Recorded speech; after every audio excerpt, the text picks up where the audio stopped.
5 people in custody who weren't in custody before. 5 people who were alleged to have committed a murder in broad daylight in the middle of the afternoon in the city of Chicago. Lil Durk arrested, facing life behind bars in shocking murder-for-hire case. In a stunning development that has shaken the hip-hop world, Lil Durk, real name Durk Banks, has been taken into custody and is now staring down the possibility of life in prison. What once seemed like street rumors has erupted into one of the most serious federal cases the rap scene has witnessed in years. From private jets to prison cells, Durk's dramatic fall comes on the heels of a newly unsealed federal indictment. The charges? A coordinated multi-state murder-for-hire plot tied to a 2022 shooting that nearly cost Quando Rondo's associate his life. The details are chilling. Prosecutors allege that Durk, along with 5 members of his inner circle, orchestrated a targeted hit with deadly intent. Court documents lay out a grim list of charges: conspiracy to commit murder for hire resulting in death, and the use of a machine gun in a crime of violence also resulting in death. If convicted, Durk is facing life in federal prison, with no possibility of parole. This isn't just another celebrity brush with the law. According to investigators, there's substantial evidence, including surveillance footage, witness statements, and electronic communications, linking the rapper directly to the conspiracy. The indictment marks a dramatic turn for someone who, not long ago, was celebrated for rising from street trauma to mainstream success. The hip-hop community is left in shock, wondering how one of its most prominent voices got caught in a web. This dark and dangerous. As the legal process unfolds, fans are watching closely. Is this truly the end of the road for Lil Durk, or just the beginning of a long, uncertain fight for freedom? One thing is clear. This is no longer just about music. It's about life, liberty, and the shadowy intersections of fame, loyalty, and violence. Here's the real story. Federal agents didn't guess names.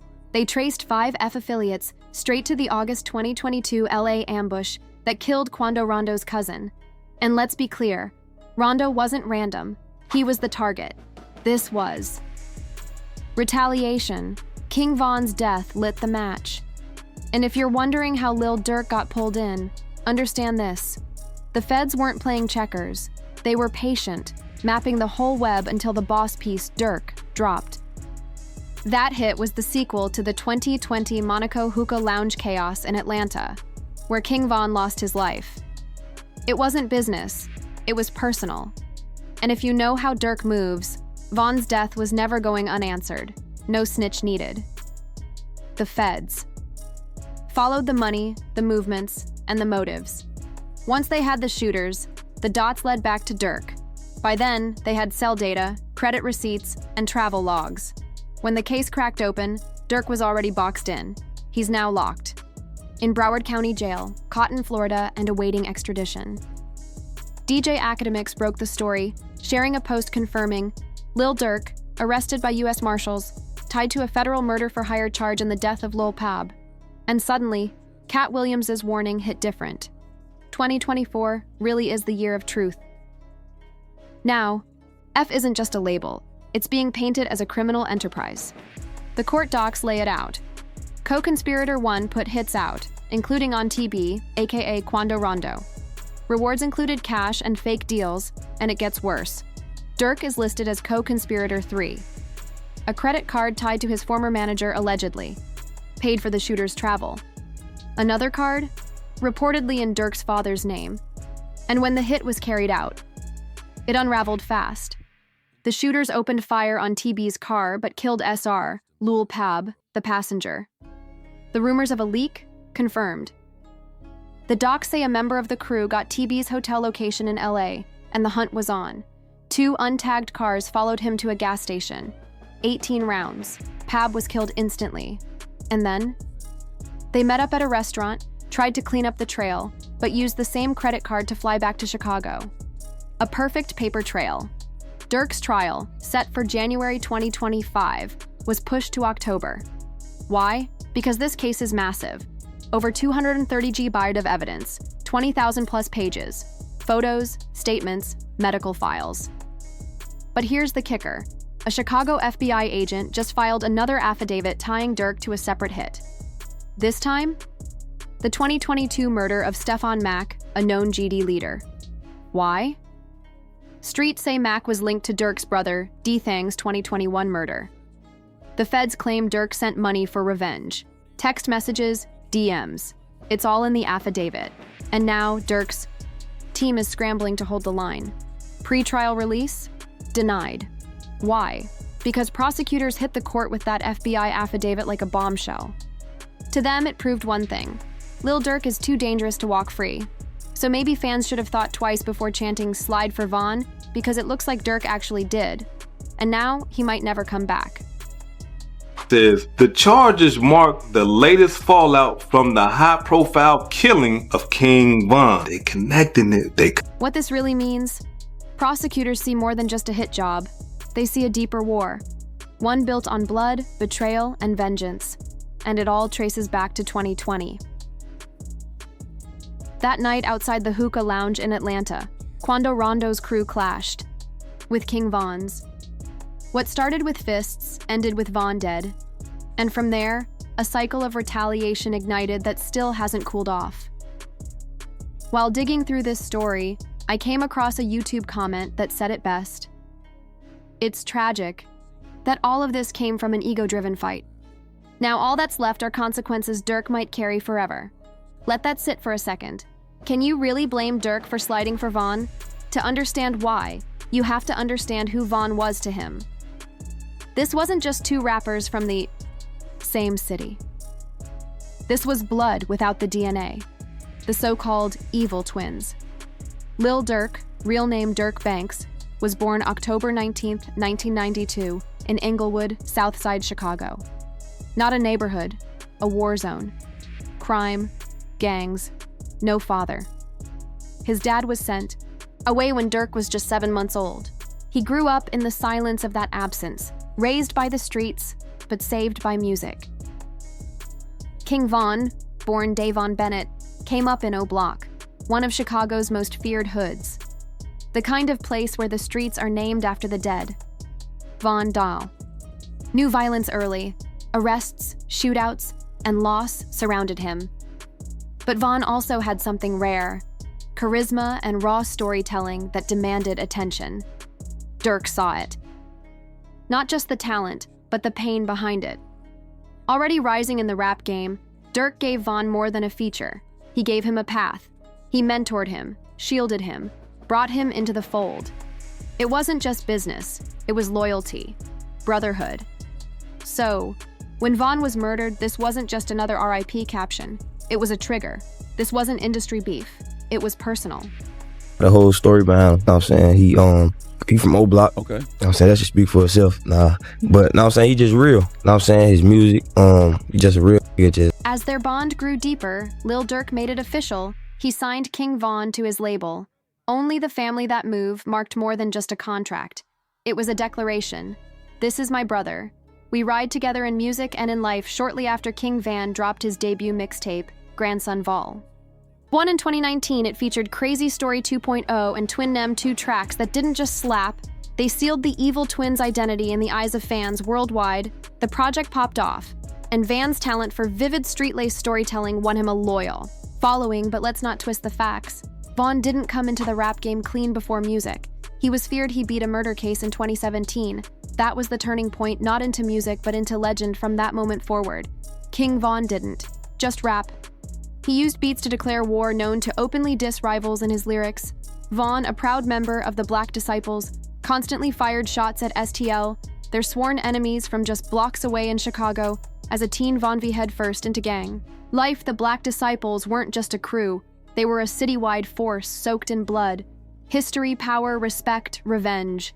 It all came with the patch and Von. He rose fast, fearless, ruthless, ready.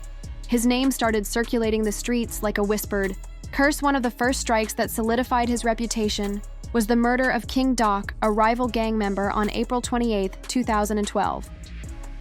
Doc was ambushed by 4 shooters outside a corner store after taking hits. He stumbled into nearby weeds and died, only to be found hours later by his 16-year-old cousin Modell, who discovered his lifeless body. That was just the beginning. Van joined Twitter in mid-2012, and he wasn't subtle. He live-tweeted his street life. He named, dropped murders he made, veiled. Threats sound like punchlines he tweeted about drilling since a kid and even fantasized about killing cops. He called himself a shooter for O.D. Perry and proudly compared himself and his close friend Troy to Phineas and Ferb. But with Glocks then, came August 8, 2012, the night before Vaughn tweeted, "Homicide in the air smells like a graveyard." Hours later, the prophecy came true. A group from Oblak rumored to include Vaughn and Troy allegedly gunned down Terrell Dirty Real Joshua, a St. Lawrence affiliate, just before 3:30 a.m. His body was found face down on a sidewalk in Washington. Each body that dropped added to Vaughn's growing infamy. To some, he was a street hero, to others, a serial killer in a rapper's body. Then came the murders of Melly P5 and Lil James, darkening the myth of King Von even further. But here's the twist: while Vaughn was stacking bodies in the streets, death itself was shadowing him, inching closer. He was too caught up in the smoke to see it coming. Now the seeds of Van's fatal fallout with Quando were already sown long before fists flew it. Wasn't personal beef, it was affiliation warfare. Vaughn was Lil Durk's protege, Quander. Rondo was locked in with NBA Youngboy, one of Durk's most bitter enemies. Tensions between Durk's camp and NBA's squad weren't just known, they were industry legend. So when their foot soldiers crossed paths, the outcome was almost inevitable. November 6, 2020, the night started like any other king. Vaughn and his team hit up Monaco Hookah Lounge in Atlanta, a popular nightlife hotspot, coincidentally. Or maybe fatefully, Quando Rondo and his crew were there too. The tension was suffocating. Surveillance cameras later showed the exact moment Vaughn walked up to Wando in the parking lot and punched him square in the face. That single punch detonated a melee between both entourages. What began with fists quickly escalated to flying bullets during the chaos. Timothy lulled Tim Leaks, one of Rondo's closest allies, allegedly pulled a gun and opened fire. Vaughn was shot multiple times the scene. Turned into a war zone, people ran in every direction as gunfire echoed through the night. Van's team tried to rush him to safety, but the damage was done. King Von was taken to a nearby hospital in critical condition. Despite all efforts, he didn't make it. He was pronounced dead later that night as the smoke cleared. Leaks was arrested and charged with murder, but the decision to release him on a $100,000 bond enraged fans and fellow rappers alike. For Quando Rondo, he denied everything in later interviews. He claimed he didn't know Vaughn had no beef and that the shooting was simply self-defense. But let's be honest, the streets don't forget. And once blood is spilled, the war doesn't stop. Stop one thing about it: he going to protect me with anything, which anybody should. After the smoke cleared, rumors exploded online, claims that Quando Rondo tried to snatch King Von's chain while Vaughn lay bleeding on the ground. It didn't take long for the internet to run wild with the story, but Quando, he clapped back hard. He called the allegations lies, pure clout chasing, and said anyone pushing that narrative had no idea what it's like in a real shootout.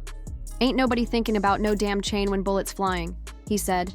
And honestly, the streets may be cold, but that kind of accusation could get someone killed, sure ma'am. But a chain am that ma'am when it come to jewelry, ma'am. Only people with bad intentions who cloud chasing and stuff, looking to try to take a to your chain, ma'am, a $50,000-$60,000 chain, ma'am. Like a go bad, that's $50,000-$60,000. Like that's not nothing on the other side of this bloody saga. Rondo and his team weren't exactly walking away. Clean, the streets were on fire and the industry wasn't far. Behind fans, rappers, blog pages, everyone was pointing fingers, holding Quando responsible for sparking the chain of events that ended King Von's life. Did 12 years. 12 got years. out, interviewed, said he kept it real, brought him cars, gave him 50,000. Right. This. Made mention that ain't no. But Wando, he didn't fold, even as the heat turned unbearable. Even as concerts were canceled, threats poured in, and tensions boiled. Quando remained defiant. He kept dropping music, kept claiming innocence. And then he did something that made it all worse. In a move that sparked outrage, Quando gifted Timothy Lull, Tim Leaks, the man accused of killing King Von, a luxury watch. Ain't that something? He posted a photo to Instagram stories with the caption, "Me and my twin." On the image, 2 brand new luxury watches, one with black trim, the other blue, one for him, one for Tim. And just to make it loud and clear, he tagged Lulim's account. Fans went ballistic. Some called it loyalty, most called it a slap in the face, a bold, heartless flex in the middle of a murder case. Meanwhile, some voices in the rap world praised Lil Durk for not retaliating, for not fanning the flames of violence after Van's murder. But that silence, it didn't last, because once the slide for Vaughn, comments took over the internet.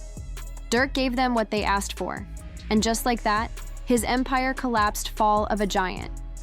You see, when someone powerful falls, they don't just hit the ground. They bring the whole house down with them.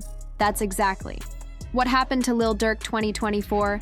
Started with headlines about honors and accolades. He was being given the key to the village of Broadview, smiling, dapping up politicians, looking like a man who made it, and now he's behind bars, accused of murder for hire, his name attached to federal indictments. A king turned inmate, all in the span of one brutal year. Who's to blame?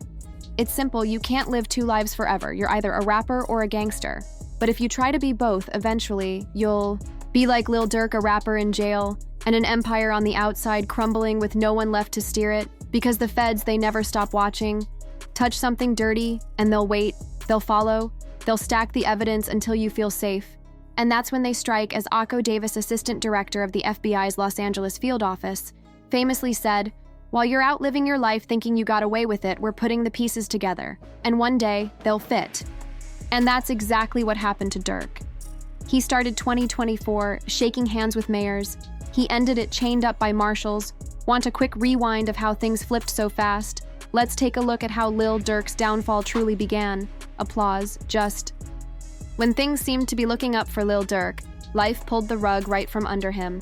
The All My Life rapper was recently honored near his hometown for his charitable efforts through the Neighborhood Heroes Foundation. He was awarded keys to the village of Broadview and the village of Bellwood, a rare honor that cemented his status as the voice of the trenches turned hometown hero. But in a stunning plot twist, the same key that was handed to him in a ceremony on October 18th was snatched back just a week later. Why? Because Durk got arrested after the news broke that U.S. Marshals had taken Durk into custody in Florida for an alleged murder for hire conspiracy. The mayor of Broadview, Katrina Thompson, wasted no time. She revoked the honorary key, and on top of that, Broadview officials officially cut ties with Durk's nonprofit organization. And the reason, she said, while the U.S. legal system believes in innocent until proven guilty, the people of Broadview expect higher ethical standards, especially from their so-called heroes. It's a harsh reminder when you play the gang game. Your wins are temporary, but your consequences last forever. Your legacy gets stained, your associates turn their backs, and if you're lucky, just lucky, you might end up in a cell, but if not, you end up like King Von in a casket. Now, in the midst of Durk's arrest, a chilling question gripped the internet. Will Lil Durk's empire survive? And then came the bombshell, according to reports from the Express Tribune. It wasn't the feds that cracked Durk's world open. It was someone inside someone he trusted. Yes, Lil Durk may have been snitched on by one of his own. Word is an F member known only as Jam was secretly working with federal agents. And not just recently, for years. Allegedly, Jam wore a wire for several years, while gathering audio evidence that connected Lil Durk to the 2022 attempted murder of Quando Rondo, the same hit that ended up killing Lulu Pab. And that wasn't even the wildest part. The streets say that Jam, who served 12 years for attempted murder before being released in 2022, was one of Durk's people. Durk allegedly held him down while he was locked up, supported his family, even paid for his lawyers. And this is how it ended, with betrayal with a wiretap. When the betrayal hit social media, SE was one of the first to blast it out. Lil Durk's snitch was an F member exposed for wearing a wire. Jam allegedly wore a wire for years. And the internet, you already know they had jokes. One user wrote, "He was hiding the wire in that big-ass forehead." Another chimed in with, "A modern theory, ain't no wires no more, it's voice recorders now, just drop it in your pocket and keep moving." And someone else took it even deeper. "Your phone is the wire now. Every device around you is a wire. We in 2024. The tech moved up, and so did the rats. But the coldest part, the betrayal came from someone Durk once protected during an interview with DJ Vlad. Even Whack 100 couldn't hold back. He aired out the fallout and exposed how the entire Lil Durk empire fell apart from the inside. According to DJ Vlad, Jam had been locked up since 2010, serving a 12-year sentence for attempted murder. He got out in 2022, the same year Lil Pab was murdered, and from that moment on, things started shifting. The whispers now say that Jam's release wasn't just freedom, it was an assignment. Since walking out of that prison, Jam has allegedly been working undercover, wearing a recording device and feeding law enforcement details about Lil Durk and the entire F organization, the SA betrayal cuts. Even deeper when you look at their history. Because now a 2023 interview with Jam has resurfaced, and it's uncomfortable to watch in the sit-down with DJ Vlad. Jam spoke with pride about his connection to Lil Durk. He opened up about their bond, the love he felt and the loyalty he thought they had. He said, "I remember Durk making songs for our parties back when we was broke. That man ain't have a dollar, but still made sure I was straight." He talked about how Durk's music kept him going during those 12 dark years inside. He even claimed that Durk supported him financially, helping his family, showing love when nobody else would. So how did it all end up here? How does someone go from calling you bro to recording your every word, from praising you in interviews to handing over years of audio evidence that now fuels a federal indictment? One thing is clear: the deeper the loyalty, the deadlier the betrayal. And now Lil Durk isn't just facing life in prison, he's facing the truth that the real danger wasn't the ops outside. It was the family sitting next to him all along, my old time in jail that stayed broke like before the money. You know what I'm saying? That was broke. I remember when the money went there. Lil Durk may have whopped about knowing when someone's about to snitch, but he never saw this one coming. One user said it best to be betrayed by a childhood friend. After you looked out for him, fed his family, and then he wears a wire around you. That's insane. And honestly, they're right. It's not betrayal, unless it comes from the ones you trusted. Enemies don't owe you loyalty. But when a friend turns fed, that's the kind of pain you don't come back from. So, if you thought this was wild, click the card on your screen right now, because the next chapter is even messier. And trust me, we're just getting started.